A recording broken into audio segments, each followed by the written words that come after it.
Welcome to the very first episode of the Girls Bathroom Podcast. I'm Shana B, and if you've been following my blog series, you know this space is all about honesty, transparency, and vulnerability. You know, keeping it real with ourselves first and everyone else immediately after. Exploring sisterhood, growth, and the lessons we learn along the way. This podcast is an extension of the journey where we can have a more deeper, unfiltered conversation, you know, just like we do in a girl's bathroom. So thank you for listening. Gather up and let's talk about it. For the very first question, for the very first episode. Okay, maybe I should do like an introduction, right? What am I thinking? If you don't know, I'm Shana B, and let's just say I do the Lord's work. Just joking, just a smidge. But no, seriously, I just like to share my thoughts. I share my thoughts. I share my lessons. I've always done that. I've always used social media that way. And over time, I've built a following, I've built support, I've built a community. I love you guys. Like, the confidence I get just from knowing that I can start and start again and start again and start again. And you guys will support me even if I sell socks. So that's love. And now we're here. We're at a podcast. This has been a long time coming, but right on time. I am so appreciative of everyone that's tuned in and listening right now, at home, at work, on your way home, wherever you are. Thank you for tuning in and listening. And you know, now it's all about execution for me. It's all about following through. It's all about doing all the things I set out was going to do that I know I can do. And this is one of those things. The podcast and the Girls Bathroom series is a 10-part written series. We are halfway through. Right now, we're going to do a little intermission because we unpacked a lot. I unpacked a lot. And if you've been following, I'm sure you had some things to unpack as well. So now that you guys know just a little bit more about me, let's get into the very first question for our very first episode. Today's question is, when or why did you begin to decenter man? How can we as girl groups bond over things that literally have nothing to do with the male species? So, a few things. Let's pull out the paper, right? Have to lay it out there. And this is a disclaimer that I'm going to say now. I love men. I love black men, especially. I do not hate men. I do not believe in all men, just like I don't believe in all women. If you read part 1 of the Girls Bathroom series. Ironically, I had a coworker ask me this question today at work. And I love that you guys care about my input about that. I think that says a lot nowadays in this climate where it's so many creatives and coaches and things of sorts telling the girls what to do and how to do it. And me personally, I cannot get with that. I do not believe that's how we should navigate and approach life as women. However, I do believe insight is useful, and that's all I intend to do, is to provide insight. I am not a coach. I am not a licensed professional. I am not a guru. I am Shana B, and honey, I live life. I feel things. I own the things I feel. I give them names. I dead them or I water them. It's all a part of life. So to be honest, I cannot say when. I cannot think of a time, like a time stamp. Like, oh, it was at this point in my life. You know what? I'm lying. I guess that was decentering man before I even, before this became a thing, right? We get like 5 new words every year or so. I would say 2017. 2017 rocked my world. I began to approach my womanhood. And I knew that like toxic friends was not it for me. And I knew toxic men was not it for me. And I really want to refer to them as boys, past tense. They were boys. I was not dealing with men in 2017. And child, if I was, I had no business. That's another conversation for another day. But I got to a point, this was my first time in my first apartment, and I just didn't like the experiences I was having with guys at that time. Like, I knew how I was approaching things was not beneficial to me. I knew it was not healthy. And I knew if I never wanted to feel like that again, I had to change how I looked at men and my attachment to men. Mind you, I was the young girl that grew up like, loving the boys, like I love a handsome guy to this day. So growing up, I was no stranger to my feelings of, when you're young and it's surface level and it's kind of innocent. And then I got older and got my world rocked like, you motherfuckers ain't okay. Y'all are not really okay. Like, I don't like this. I do not like this treatment. I do not enjoy this treatment. I don't believe I should be treated this way. So I knew never to put my all into securing a man. I knew how I felt about myself cannot be centered around a man, because if I put men at the center of my life and I went off the things guys would do and say, no, that didn't have anything to do with me. And I had to decide that early if I wanted to have high self-esteem. So it kind of just happened naturally. And again, honesty. I was very honest with myself about my capacity, what I could handle and what I couldn't handle. I just wanted to have fun. If I didn't, I knew that it was something more, or I wanted it to be something more. I knew, I knew my place. And I'm not saying it in that way. I knew my capacity. I never wanted to give or take on too much that I couldn't handle in the long run. Fast forward to me approaching 30.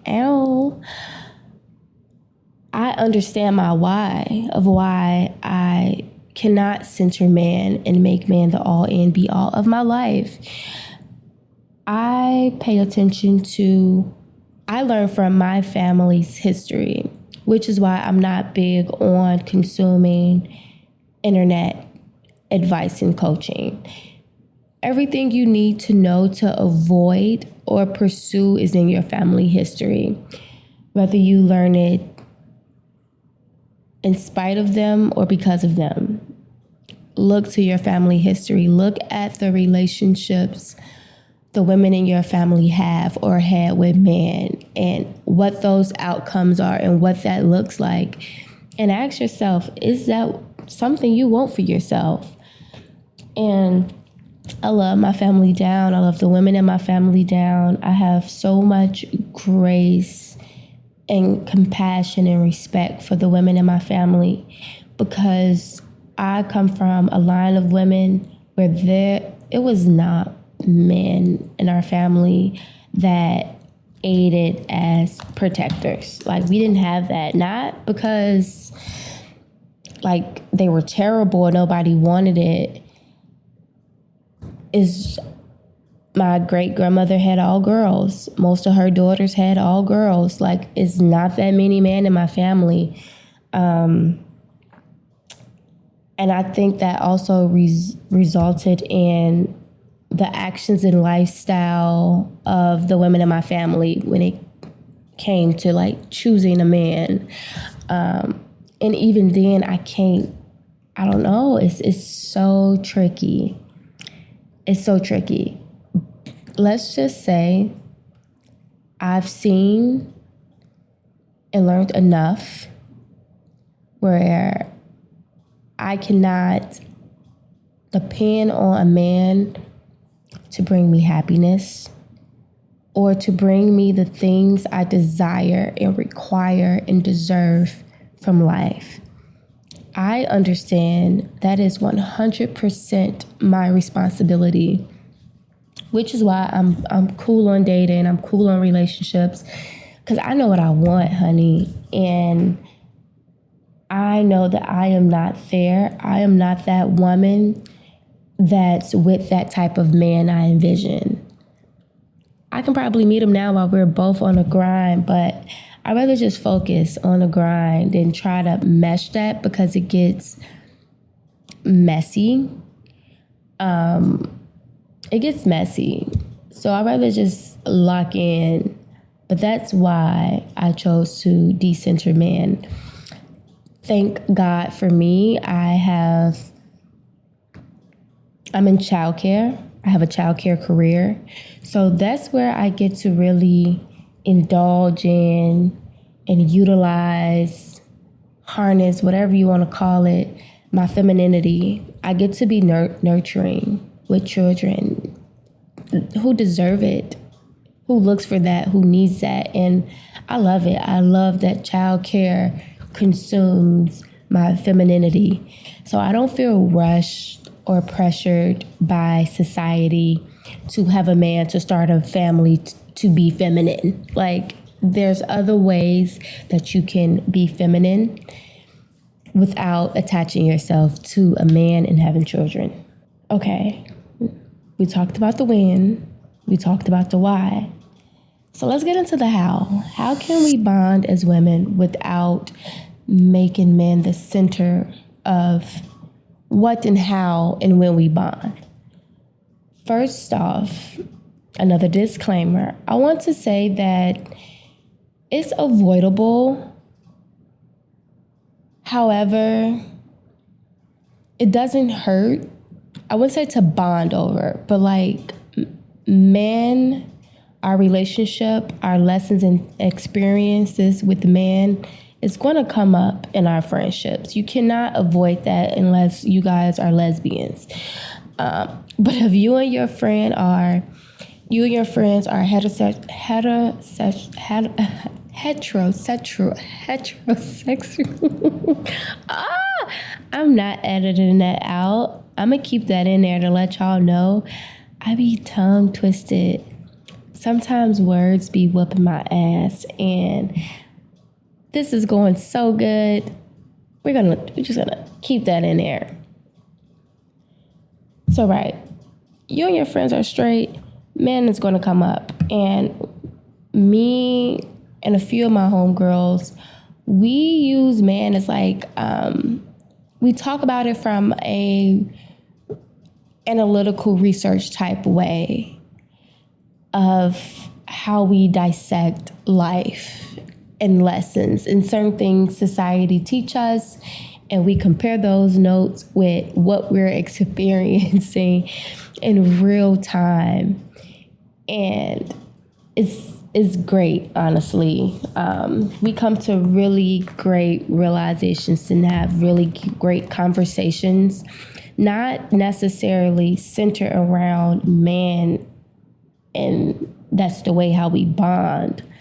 Like, no, we bond over being sexy.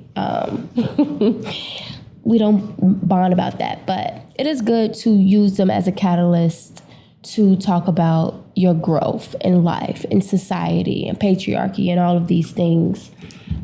So there is other ways that we can bond outside of that conversation.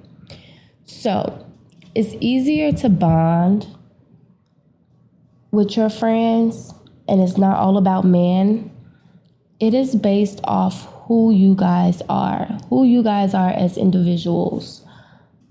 For instance, when you take the time to know yourself, explore who you are, and you're not afraid to do that, you share those curiosities, those hobbies, the things you discover, your interests. You share that with your friends. Don't be scared to share the things, your own individual quirky interest and niche things that you like with your friends. Like, don't have the expectation of you and your friends should be interested in the same thing. Like, you and your friends do not have to be interested in the same thing, because that's boring. What y'all go bond over? Being alike all day? And that's something that we often did in girlhood, where our relationships were more surface level. And I talked about that in the Girls Bathroom series, part 5, Live, Love, Life. I talked about the transition from girlhood to womanhood, and how we meet with sisterhood right in the middle with some of those things. So as a young girl, you and your friends, like, you have all of the same things in common. It's very surface level. It's not that deep. It's fun. We're innocent. But when you become a woman, you become more intentional. You become more selective. So you understand and accept that you and your friend is not going to have all of the same interests and hobbies and things that make you go, ooh, girl, look at this. And when you're friends with other women and you know who you are, it's easier for you to respect, honor, and understand your girls. Like, I don't know, it's make friendships fun, and you can find yourself learning new things. You can find yourself learning new things about yourself, about your friend, and it just continues to build that gap of bonding. I learned a lot from my friends. Like, my friends, we share, so that's the thing, like I mentioned in part 5, you and your homegirls should share similar core values, but you do not have to share the same interests and hobbies. As long as you and your girls share the same core values, there's so much to life to bond over. Okay, so we talked about the when, the why, and the how. Now I'm going to share some tips, not that many, of what I think can help you explore other ways or start that gateway to bond with your homegirls over other things instead of men. So, one of my favorite ideas I recommend everybody do, you can do it with the women in your family, like your cousins. You can do it with your homegirls. Host individual field trips. Again, like I said, you and your friends are not going to have the same interests and hobbies. However, you can bond over you guys' individual interests and hobbies. So, for instance, let's use an example. You have a homegirl that's really into art, a niche type art, let's make it different. She's into like historic, I don't know, child. She into art. And you guys aren't that into art the way that your friend is into art. But, you want to bond with your girl. You don't want to become prisoners of individualism. You guys can all go to the museum one day. Even if it's not your thing, you can join your home girl at the museum. Y'all can have a friend that's into live wrestling. You guys can all go to a live wrestling show, and you guys can kind of take turns doing this. That way you can avoid just only, going out for nightlife type things. Because I feel like if you and your friends, the only time you go out is during nightlife, it's going to be pretty hard to bond and build that relationship that isn't centered around men. Because come on now, like I said, I don't hate men, I love the man. And nightlife, that's a factor of nightlife at times. Unless you like me and you love to go out and dance. Like that's my thing. And again, you have to not be male centered as well to like really enjoy nightlife with your friends. And every woman is not capable of enjoying nightlife and not making it about men. Like for me, nightlife, my friends join me, and I'm okay even when my friends don't join me. I like to just go out and look good and dance. So I go to a lot of house music type of things. That's a way my homegirls can bond with me. They know I love house music. They can come out and join me and dance. So, yes. So the question again, just in case we lost the plot here, because that was just a lot. The question was, when/why did I begin to decenter men, and how can we as girl groups bond over things that literally have nothing to do with the species? So like I told you guys, it's not 100% avoidable. It's okay to use men as a catalyst to dissect society and life and your experiences and the things you learn about yourself through experiencing man. I think it's kind of, I don't want to say bizarre, because it's fair, especially as you age and with experience, right? Which is kind of my point. But if you and your friends are still young, learning, growing, figuring things out, it's okay to talk about men. But are we sitting and talking about shitty men all day and having an attachment and love and interest in pursuing relationships with shitty men? Absolutely not. That's not what we're doing. But we can talk about some failed experiences and things of that nature, and what it's teaching us, what we think is teaching us, what it taught us. I think that's a way to shift the perspective that's still also decentering man, because I feel like this whole decentering man thing is misguided and it's going a little off the rails with this illusion that we can live in this world with men and women where we essentially need each other, and just think you can just exile men from your life. Unless, I think that's pretty avoidable, unless you have the resources to live on a compound and it's just you and women. Then you can really take it home with exiling man from your life. So shift your perspective. You don't want to approach the whole decentering man thing from a place of hurt, from a place of bitterness. Because I don't believe you will learn anything if you choose to approach it that way. You want to keep yourself open to knowledge. You want to keep yourself open to experiences. Again, I talked about this in part 5 of the Girls Bathroom series, the written portion. Live, love, life. Things happen. Things happen. We get our feelings hurt. Shit happens. And to think that we can just go on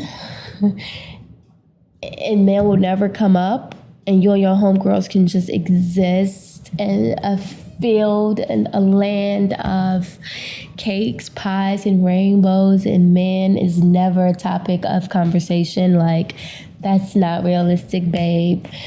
And again, I am not a fan of all men, just like I'm not a fan of all women. So, because again, what we talk about in this series and what this thing is all about is about honesty. And we know the ways of women.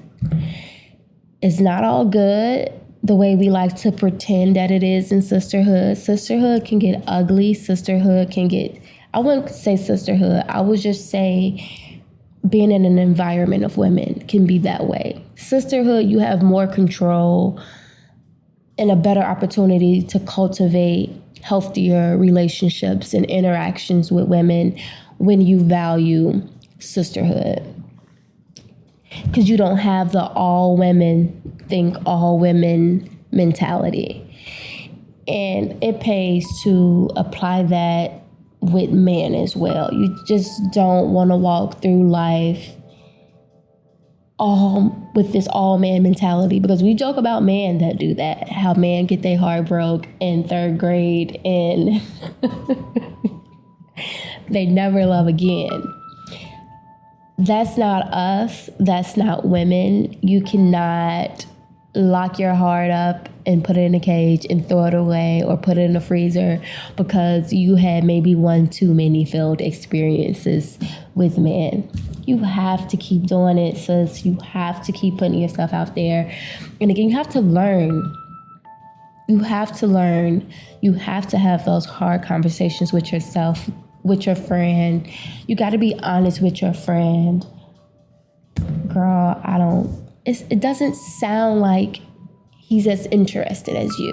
It doesn't sound like he likes you at times. What is it? Child, my friends then said some things to me that has completely grabbed me by my edges, and I was forced to sit with myself and continue that inner dialogue of the why. So it's okay to talk about man. It's okay to like man. It's okay despite what you guys are saying online, despite your experiences. Now, if you find yourself just constantly having bad experience after bad experience, or you just find yourself unfulfilled, that just means you have more digging to do. You have some exploring to do, sis. And you have to have that conversation with yourself. Because it's an explanation for everything, just as well as there's a solution for everything. And you have to be willing to maybe accept the role you play in things. Maybe you are not using your best judgment. Maybe you're not leading with your heart. Maybe you are taking yourself and man and things too seriously. Maybe you're not taking it serious enough. But that's only for you to explore and find out. And that's what I encourage. Because again, remember, I am not a life coach. I am not a guru. I am not a licensed professional. I am just somebody who's brave enough to continue to live life despite everything and share it with you guys in hopes that I spark something in you, I leave something with you, I steer you in another direction. That's all I intend to do. And I hope that I did that. I hope that I answered your question. Thank you for submitting the first question. How poetic. It was. I had to make it the first episode. I felt like it was only right. So, if you tuned in with me today for the first episode of the Girls Podcast,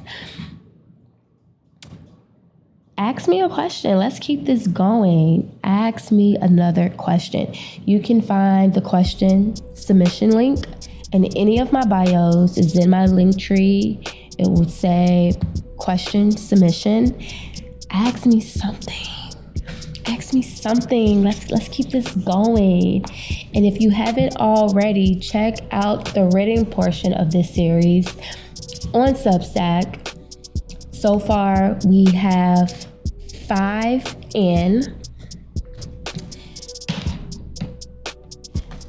So if you want to be in tune, you want to be in the bathroom, you want to know what the girls are talking about, you can check out the written portion of this series on my Substack, starting with The Power of Sisterhood, which is the introduction.